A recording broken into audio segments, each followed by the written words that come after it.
So there's a new poll out today from Human Events, which shows for the first time John Cornyn is below 50%. Now, why does that matter? Well, because Texas is a runoff state. So if the incumbent is below, if no one gets 50%, then the top 2 vote getters go to a runoff. This is how Ted Cruz got elected to the Senate in the first place. Can the same history repeat itself? Our next guest hopes the answer to that question is yes. His name is Dwayne Stovall. He is one of the 3 candidates running for U.S. Senate in the great state of Texas, and we want to welcome him to the program tonight. Dwayne, thanks for joining us, man. How are you? I'm very good. Thank you, Steve. So, Dwayne, what's your instant reaction to this poll out earlier today from Human Events? And this poll was taken before all the hullabaloo about the hijinks Cornyn tried to poll last week on Texas conservatives. So this is before that. He was under 50%. In fact, he's at 43%. So he's closer to 40 than he is to 50. That's the magic number to force a runoff. What's your reaction to those numbers? Well, there's multiple data points to take from those numbers. One is, and first and foremost with me, they did not include me in the questionnaire. If you go and look at the methodology, I'm not in there. The second thing is Steve Stockman, who was included in the questionnaire, lost to the undecided in that poll, which has been completely normal for the last few weeks. We've been having straw polls across the state of Texas, and he lost to the undecided vote in his own district, where I won against him and Cornyn. Senator Cornyn is pretty it's pretty normal. If you go back to the University of Texas poll back in October, I believe, he was showing an approval rating of somewhere in the low 40s, and his support rating was in the low 30s. So that's pretty indicative of a incumbent who's looking at a runoff. Because if you've been in public service in Texas for over 20 years and you can't pull over 50% approval rating, you've got issues. What are you hearing from conservatives all across the state of Texas? Because a lot of conservatives around the country are wondering, how is this guy getting away with this when he is a senator from the state that a lot of us look at as conservative Valhalla? How is he getting away with this, or is he not getting away with it? Well, I think he had a lot of years with a lot of cover from Kay Bailey Hutchison. And up until Ted Cruz arrived, and thank goodness Ted Cruz did arrive, because you couldn't get anybody to talk about Senator Cornyn 3 years ago because he was in the shadow of Kay Bailey Hutchison. But today you have this juxtaposition against Ted Cruz and his principled behavior, and it brought all these bad behaviors of Senator Cornyn out, and it's been consistent. I'm the guy that doesn't get upset by these votes. If you look at his history, it's very normal. I mean, he has a standard protocol he works off of. From the time he got in 2002 going forward, he generally votes with the Democrats to raise the debt, grow the government, and give it unconstitutional powers at almost every chance.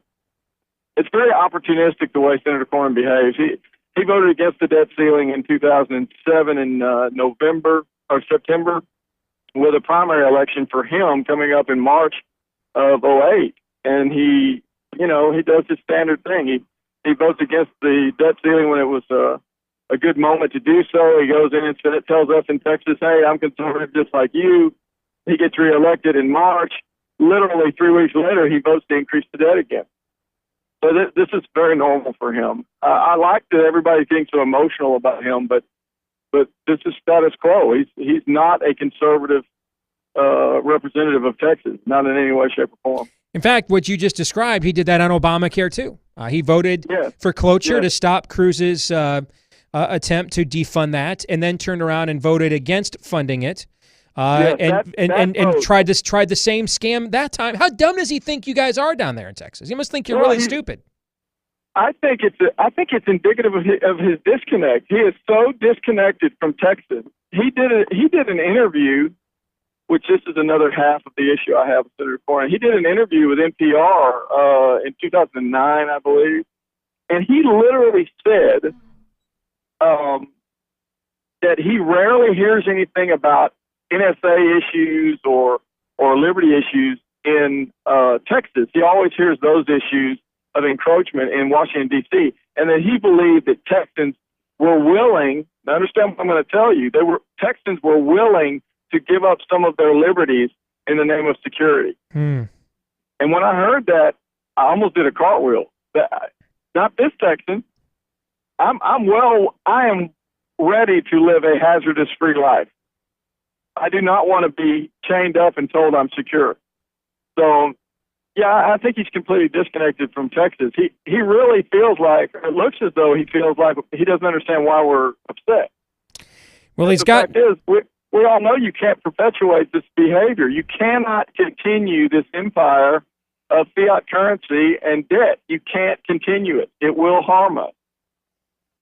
And that's why John Cornyn has not one, but two primary challengers. One of them is with us tonight, Dwayne Stovall. You can learn more about Dwayne by going to his website, TexansForStovall.com, STOVALL, TexansForStovall.com. When we come back, we're going to learn a little bit more about Dwayne, why he's doing this, and what kind of a response is he getting around the state of Texas. Because I was looking at some numbers and some data before we came on the air tonight, and you might be surprised at who's got the largest statewide organization for volunteers in this race. It is not the incumbent U.S. Senator. It's actually the gentleman we're talking to here tonight. So if you want to learn more about Dwayne Stovall, go to TexansForStovall.com, TexansForStovall.com. More here in a moment. Stay tuned. Stovall is here with us. He's one of John Cornyn's two primary challengers down in the great state of Texas. And another poll out today from Human Events finds Cornyn under 50%, which is a key mark, because you've got to be over 50% in Texas to avoid a runoff. 2 years ago, David Dewhurst could not get over 50% in his primary. Therefore, he was forced to go one-on-one with Ted Cruz, and he ended up losing rather convincingly. And that's how he ended up with Senator Ted Cruz in the first place. Dwayne Stovall would like to follow in those footsteps. That's why he's challenging John Cornyn around the state. We know quite a bit about John Cornyn. Dwayne, let's learn a little bit about you. Who is Dwayne Stovall? I am just an average Texan. I'm a Christian, a husband, a father, a member of the school board, small business owner. I tell everybody there's nothing really special about me. What I bring to the table is I have an absolute clear understanding of the proper role of a U.S. Senator. About 7 years ago, I took on the task of self-study, and I got into those boring subjects that no one talks about in Washington, D.C. anymore, like the framers, the Constitution, Philadelphia, the state ratification debates, what it created. I was very curious about that. And what I learned almost immediately was that the Constitution and the government that was gifted to us by the framers is basically gone. We don't live under anything that resembles the original republic based in federalism. What we live under today is a nation with a capital N based in socialism. This position I'm running for, I consider a large reason for that decline. I think this position has been the most misused and abused position in the last century. It's been used to take away state sovereignty and independence almost exclusively, since the 17th Amendment was passed especially. How are patriots across the state of Texas responding to that message? It's unbelievable, Steve. I am so humbled by the number and the sheer volume of people, the mass of people that have come forward for just a citizen. Just a native Texan with no political alliances or no political affiliations. There's no special interest groups. I haven't been groomed for this. I'm strictly a citizen statesman. That's the only way I can describe myself. My loyalty is the state of Texas. And anyone that understands the proper role of a U.S. Senator understands their design was literally to be the protectors of the best interests of their state. People like Roger Sherman and George Mason created the Senate rules. That the Senate was designed to be what George Mason called a mechanism of self-defense for the state. And if you were to graph the behavior of senators over the last century, you would find out that basically without change, they generally vote to increase the debt, to increase the size and scope of the government, to give it unconstitutional powers, all at the expense of the state, which is completely adverse to what their role is. So I would like to go back and do the role exactly the way it was designed. That's the reason our mantra is putting Texas first. How can our audience, if they want to get involved, learn more about you, what would you like them to do, Dwayne? They can go to Texans for Stovall. I think you mentioned that earlier. Texans for Stovall is our primary location. That's the main website. I have an extremely well-run campaign. We've got over 1,000 volunteers. I think we've got over 1,100 volunteers now. Our grassroots movement is incredible. I'm endorsed by over dozens of Tea Parties. I think it's over 30 or so Tea Party leaders. I've got scholars. I've got economists. We've got a website called All for Stovall. I'm not really interested in big endorsements from celebrities. I'm interested in the people who are shaking hands at the grocery store and the people at the gas station and, who you see in town or wherever who have context of who I am, or they will have a viewpoint. So we wanted to validate those endorsements from people like you and me. And we created this website where they can go say, I support Dwayne because whatever. And it validates it. It's publicly put out there. You can point to it and say, I endorse him. And it's been really fun. If you go to my website and hit get involved, it'll take you to puttingtexasfirst.com, and it's a volunteer portal we created where you can go offer whatever services you have or whatever limited amount of time or abundant amount of time you have and what you bring to the table. And we'll let people pursue what they're good at and enjoy themselves while they're helping with the campaign. It's just been really fun. I mean, I've been a small businessman for a long time. We organized it in a really clear structure. I've got a great campaign manager. He's top of the line. And he's never run a campaign like this either. It's two green guys running at a statewide campaign in Texas. And it just so happens I've been traveling around the state of Texas for 15 years building bridges with a business I own. And traveling around Texas is nothing for me. It's a big state, but I love it.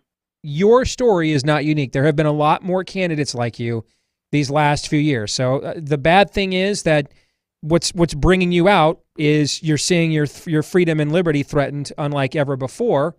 But the good thing is that means, though, that there are still Dwayne Stovalls out there when those freedoms and liberties need defending. So if you want to learn more, go to TexansForStovall.com. That's TexansForStovall.com. Dwayne, it's been a pleasure having you on our show, man, and keep us up to date on this campaign. I think it's definitely one to watch. I think we are maybe heading to a historic primary season this spring. At least I'm hoping we are, and I hope your state is a part of it. Thank you, sir. I appreciate it, Steve, really. You're welcome, Dwayne. God bless.